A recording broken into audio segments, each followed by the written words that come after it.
feelings going into the second run?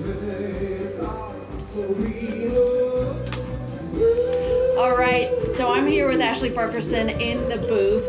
We've got a live band outside jamming in our ears, and it is festive for an early and cold morning here in Sigulda. So we've got some news updates.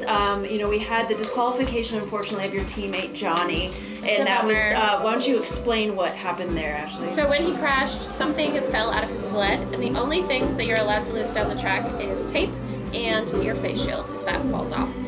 So whatever fell out of his sled, it looked like just tape on the cameras, but it must have been something that was taped down, so that did disqualify him. Yeah, which is too bad. And then we had a DNF, so that was so many papers. The first Georgian athlete, Luge. Right, so first Georgian athlete, Luge, and then Lasha did not slide, so we did miss a Georgian athlete from the start order. But it's still incredible to have a three-man team there. It's great news for Georgia. the smaller countries as well, that we're trying to get more involved in the sport. So we were given a hot tip by Margit, the FIL Luge press officer, and she let us know that as things stand right now in the order, it would be, if it stays the same for second and third, it would be the exact same finish as last year's race in Sigulda on the exact same day. And the only way that we know that it's not Groundhog's Day is that I'm here, and I'm pretty sure I wasn't here last year, so we've got a bit of a deja vu situation here that could be very, very cool, and always happy to see a home track record on home ice. So looking beyond the top three, Ashley, as we go down to the ranks 5 through 6, it's a really interesting race, and especially cool to see Ukraine in there as well as Slovakia. So you had mentioned that Ninnis is really good here.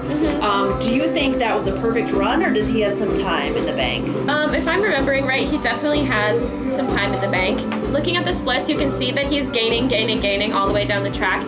If he perhaps made his start a little faster or found a little bit more speed in the top section, then he could potentially move up or improve his time by like a 10th or so. Right, and also incredible to see Andriy Manzi from the Ukraine up there in the mix. And now, as you mentioned, this is their home track, and they've been living here, and obviously, they are dealing with an insane amount of emotional stress. And as I understand, their team didn't really get to train this summer due to everything that's happening back home. So it's pretty incredible to have them come out and to be able to focus on racing, given everything that's happening back home. And I know that there's a lot of support online for those watching them race and cheering them on, as hard as it is to be here away from their families.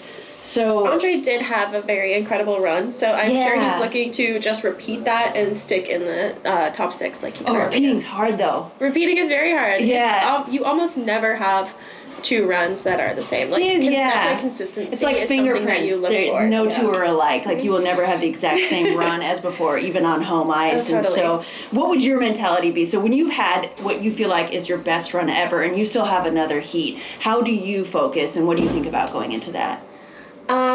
I just take the confidence that I can gain from that run and try and carry it with me for as long as I can, and just add it to my arsenal. Corner 1 through 16. Exactly. Just keep carrying it. And just be like telling myself, like sitting down the handles and being like, I know I'm good.